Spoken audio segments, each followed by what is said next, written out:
So I figured it would be easier for me to just make a little video of how to break down a chicken rather than doing a live one with all of you. So you can follow along and pause me if you need to.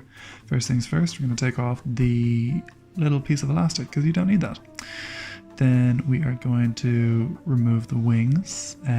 Those are great for stock, but we're not really going to fry them. So I've got a boning knife, I've got another sharp knife, I've got a small paring knife, all are good options, and I have a kitchen shears, which I kind of exclusively use for chicken, or chopping chives, actually real handy.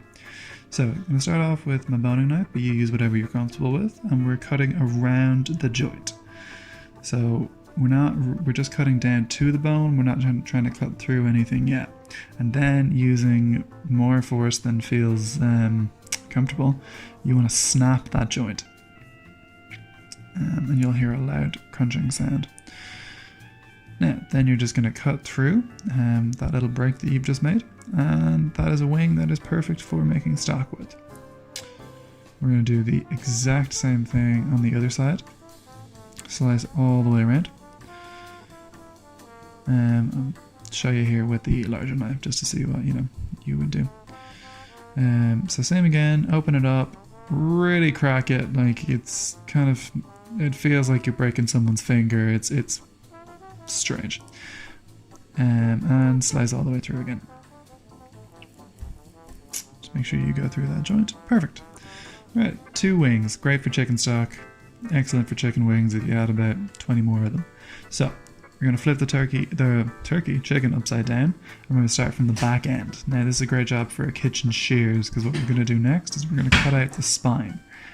A lot of flavor in a spine, but no meat. So we're not going to be frying this one. This one again, perfect for chicken stock. So you're going to cut all the way through. You want to make sure to avoid all of the thigh meat because we want to keep as much of that on the bone as possible.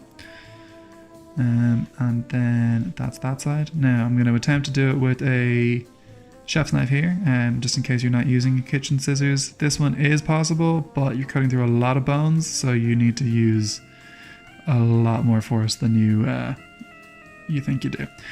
So easiest way to do that is to flip it over on its back. Try and just go through everything one by one and just take your time. Be quite slow, be quite safe. And you can see me, I'm jumping back to my kitchen scissors here because it's just a little bit handier. But all the way through.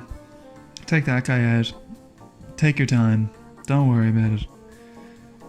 It's a bit of a messy job, but after this, we're pretty much we're plain sailing. So that is the hard part over with. Now you can see we have the thigh and the leg pretty much completely exposed. You don't really have any more bones to cut through to get this guy off the chicken. It's just a clean slice through your skin. Clean it up a little bit because if there's any overhanging skin, that's great for stock, but not great for frying again. So just take that off. And we're going to take both of these pieces off, and then we're going to separate them into the thigh and the drumstick. So it's a very similar process from taking the wings off the chicken. So we're going to cut all the way around that joint again to try and expose the I don't know what you call it, where the bones meet. And then we're going to again use quite a bit of force. It's not a comfortable motion, not gonna lie to you. But that's how the sausage is made, So those 2 there. This is 4 of our 8 pieces that we're gonna get. That KFC 8-piece bucket. That's a whole chicken. That's basically what we're making here. So we got those guys. Stick them in your whatever you're sticking them into. Now we're left with the chicken crown. So you got 2 options. Either you can use the back of your hand to break the wishbone. It takes quite a bit of force. It's like giving CPR really, really badly. Or you can flip it over and do what I like to do. Get your hands out of the way and just go to town on it, Just really whack down with your knife. You ever see those butchers with their meat cleavers?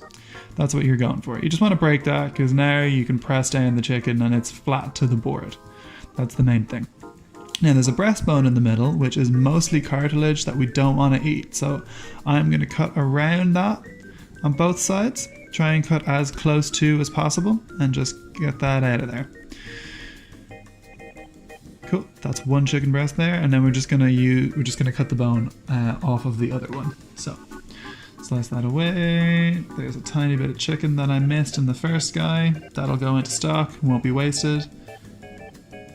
And then we can, just go down the inside of the breastbone and slice through any of the rib bones that are still connected. So all of these pieces of meat will be on the bone, which is going to give them more flavor when they're marinating and more flavor when they're cooking.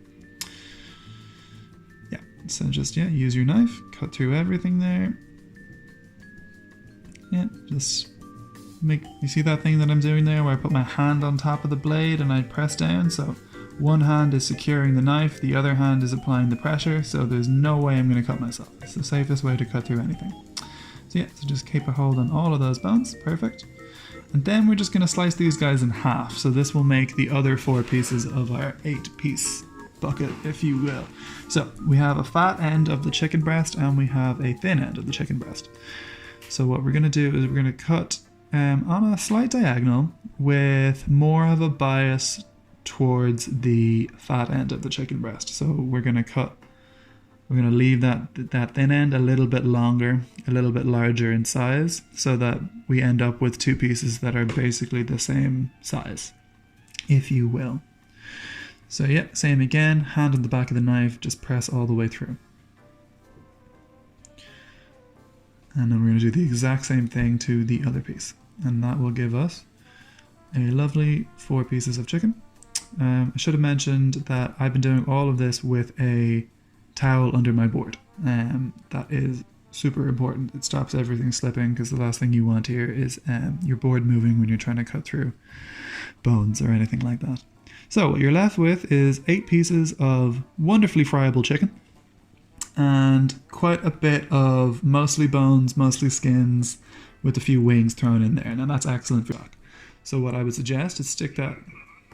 So now at this point, this is where you would take your buttermilk, maybe 2 teaspoons of salt, and whatever herbs and spices you want to use. So if you got some garlic powder, that's delish. If you got some chili, some hot sauce, some oregano would be lovely. A little MSG if you got some of that floating around. Highly recommend it. Basically whatever you want. I would just put like a few of those in with your buttermilk and throw it on top.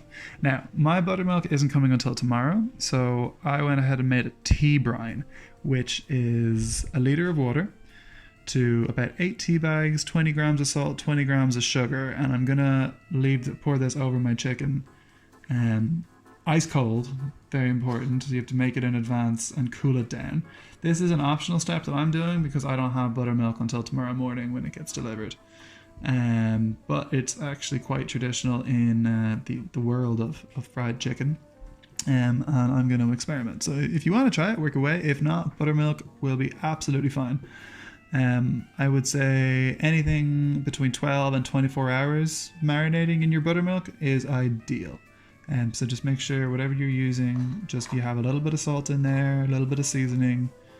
Can't go wrong. Even if it's just straight buttermilk, still can't go wrong. And then that is just going to get covered up and stuck in the fridge. So I'm just going to throw some cling film on top, and I'm going to leave that in the fridge for... I'm leaving mine for 12 hours because I'm using the tea brine, but if you're buttermilking, anything between 12 and 24 is ideal. Alright, and that is that. Happy chickening, everyone.